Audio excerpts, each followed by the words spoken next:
F1 2018 career mode. Welcome to the creation of Tom McGorian for F1 2018.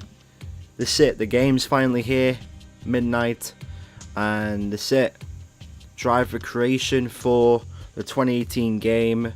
And the first thing I noticed was that unlike last year's game, where if you watched last year's creation video, you would have noticed that they saved all the features that I had from the 2016 game, but they don't do that for 2018, not that I am aware of. So it looks like I'm going to have to do these things manually by myself. I've basically had a nightmare already. I should have got this video done by now, but the game, for some reason, just hasn't been working. Loading screens have been taking too long. I think they are fixed right now, but that's it. F1 2018 is here. Here are all the head scans. That's probably Ben's head scan. Well, not Ben's, but Ben's career mode head. Brendan Lee, the F1 2017 Esports World Champion. That was one of the perks for winning the F1 Esports last season, for being F1 Esports Champion, to get your head scanned. And he actually looks good, but problem is, his head's outdated, so... Wow. Going through any new ones right now, seeing if I can be, I can find any. Not really. There's my one, I think. Actually, no, that's my one with the goatee. Oh, with the stubble. That looks like Anthony Davidson, maybe. Then we've got all these other characters. Got females again. Females are back in F1 this year. Trying to find some of the that's probably David Greco. If you look at that one with the beard, that's probably David Greco. And yeah, so looks like we're gonna choose this one. This is the same head I've been having for all this time. The career mode helmet. Doesn't look like they've added anything new this year. That's Senna's helmet right there. I'm gonna choose the Codemasters helmet. Now, if you watched my F1 2018 career mode announcement video, you would have known the team I'm going with. And the team I'm going with this year is Renault Formula 1 Racing Team. And yeah, so as you can see, the helmet needs to be matching the team. Ooh, that's actually a nice colour. Blue and yellow. Not bad. Might have like a darker shade. Ah, no, that's too orange. Maybe that. That'd be grey though.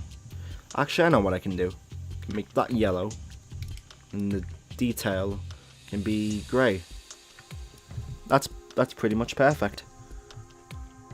It's pretty much perfect. So that's done. Nationality / region. Let's see, got all these. Got Canada, England, all these other ones. You got Monacoesian. Yeah, Monaco. I think that's how you say it. I don't even know how you say it, to be honest. Got the German, got Greece, Finland, British. Driver number. Now this is a problem with me, because usually I go with the number 16 for this year's game, but since Charles Leclerc has decided to take my number, like an idiot, I'm a little bit mad. Here are all the other numbers. Got Nico Rosberg's there, number 6, 15, 19, 21, 22, basically so on and so on and so on until around about 100. Yep. No triple digit numbers this year, wow. I've decided to go with the number 13 this year, since obviously 16's been taken. And yeah, could it be unlucky 13? Who knows? Name. Obviously my name is quite as day. It's Tom, but you know, I don't know why I like to be called Thomas. Don't know why, it just sounds like a kid's name compared to Tom. This is live commentary as well. Tom McGorian. Abbreviated name. MCG. Perfect.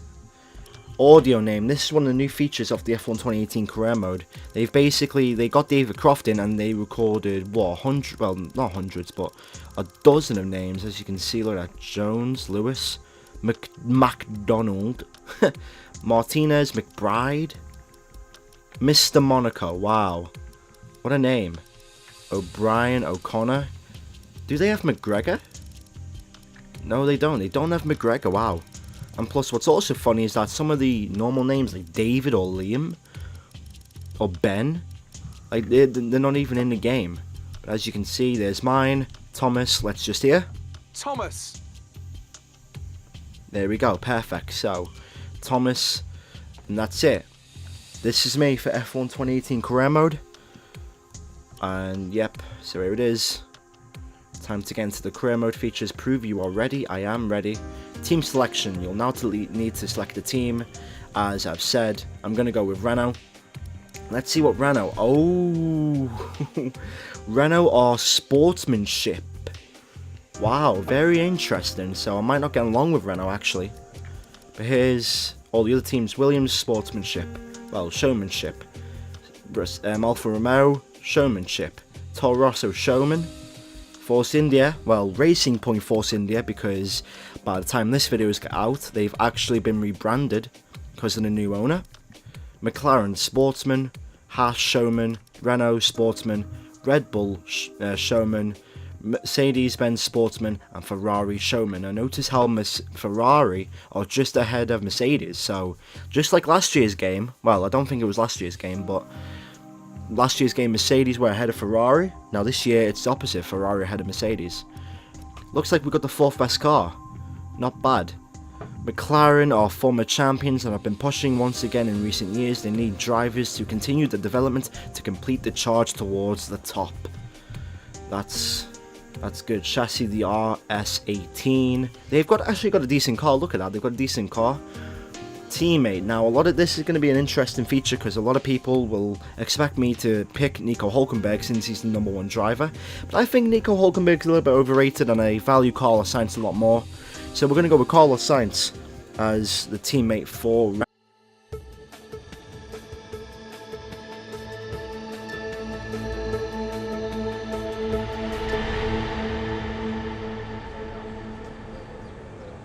Thanks for coming by. I'm sure you're very anxious to get out on track.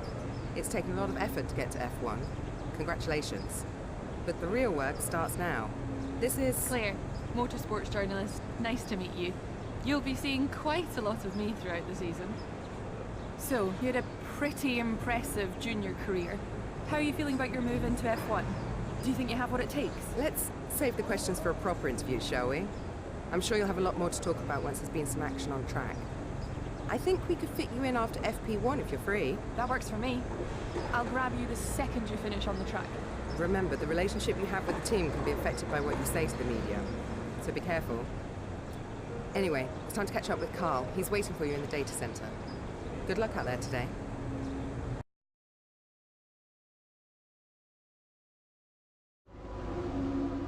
Welcome to the data center. Here, we've got access to all kinds of information, including car telemetry, weather, lap times, tyre wear, the list goes on. Plus, we've got a direct link back to the factory, so we're in constant communication with the team there. We need you to regularly feedback about areas of the car that are lacking and help us direct our resources in the most productive way. More effort here equals a quicker car, so it's well worth the effort. Good luck this season. Oh, and make us all look good, okay? So that is our new engineer, Carl. Well, new R&D engineer, Carl. Not bad. And this is the new motorhome. Welcome to your new team. Renault are a championship-winning outfit, and they've been methodically working to get back to those winning ways. Raw talent isn't enough here. This is a team that values someone who can dedicate themselves completely to achieving their goals. I think they found the right person in myself. So can we look? Yes, we can. We can't move. We can't fully move, but we can turn the wheel left and right. This looks pretty epic from 2017 since it was all outdoors. But now this year, this is a proper working base, and that is Carlos Sainz. So we're seeing Carlos. Here's the workstation. Got a message. Ooh, we've got new messages for this year. That's the team boss. He's French. Carl, got tutorials there. Emma, contract. 8th place minimal, an 8th place race, and 2nd driver standards and team goals is easy. Not bad. Weekend preview and weather forecast. So it's going to be probably a dry race. Let's Here go you to can our see the contract. pertinent details about your current contract. On one side are the objectives and bonuses that we've negotiated with the team. On the other is information regarding how you're perceived throughout the paddock, your reputation with the current team, and your overall value to them, which is a Okay. combination of these elements. Okay, not bad. So as you can see on the right, we've got rookie and veteran. So since I'm a rookie, that's going to be right towards the rookie. And we are basically in the middle between sportsmanship and showmanship. They prefer sportsmanship, but I don't see it that way. Oh my goodness. Okay, contract perks. We haven't got contract perks. Rivals. Winning rivalries is a great way to earn respect from your team and around the paddock, which will help make it easier to negotiate favorable contracts. Your first rival is always your teammate, but you can choose who to declare as your second. The harder the rival from the eligible selection, the more respect you stand to gain or lose depending on the result. Okay, so basically it's just like every previous game since 2016. Our teammate's our first rival, and then once we beat our rival in Carlos Sainz, we then get to choose our teammate, but we've got to be careful because we don't want to pick a rival that is too hard. Mainly a driver that's too easy, and here's our driver details. Wow, look at this. Race wins, total points, pole positions, podium finishes, fastest laps driven teams joined. I don't think 2017 had this data. Not bad. R&D, we've got 1,850 resource points. Let's check this out. So, where are we lacking? Oh my goodness. Wow, are you kidding me? You mean to tell me that the 4th best team has the 3rd worst engine on the grid? And as you'll notice, the bottom 3 are the Renault, so it looks like the Renault teams have the worst engines. Wow, okay. That's interesting. Obviously Mercedes there have the best engines there. They've been having the best engines for ages. Looks like the department factory and the quality control all return. Let's see our downforce. 4th best team. Look at the gap between us and Mercedes. Massive gap there between us and Mercedes, and we've got a little bit of a gap between us and McLaren. Let's check the chassis. 4th best again. Tied with McLaren, and then as you can see there's a gap there, so I think for the first couple of races I'm going to focus on the engine. I'm going to try and get that up there, and since I've got 1,850 resource points, I'm going to use that on our engine power, pistons. So there we go, that should be getting done for next week. And then I might want to upgrade. Let's go with reliability first. That's a 500. Let's do that. And then we've got 850, so we're going to go with the chassis. I'm going to close the gap right there. And then, can we get anything for 350? No, we can't. So we're just going to have to wait on that. Power units, as you know, the 2018 regulations, 3 power units. Well, 3 or 2 power units. ICEs, 2 MGUK, 3 MGUHs, 2 energy stores, 3 turbochargers, and 3 control electronics. We're going to have to manage that throughout the season, and with Sauber it was hard last season, well last game. Like we couldn't really manage the power units, so we're going to have to try and do that.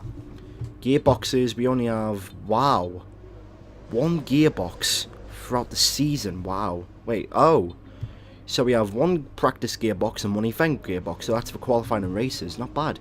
They've actually fixed that. And then the tyre weekend allocations. This is where everyone stands, and look at the gap between us and Red Bull. Massive. So I think our goal throughout the first season is to close the gap between us and Renault, and the only way we can do that is really with the engine power. We've got 21 races to upgrade. Plus also with the resources being more cheaper this year, that might actually be possible, but it's not going to be easy. It's going to be a lot of hard work. But let's see what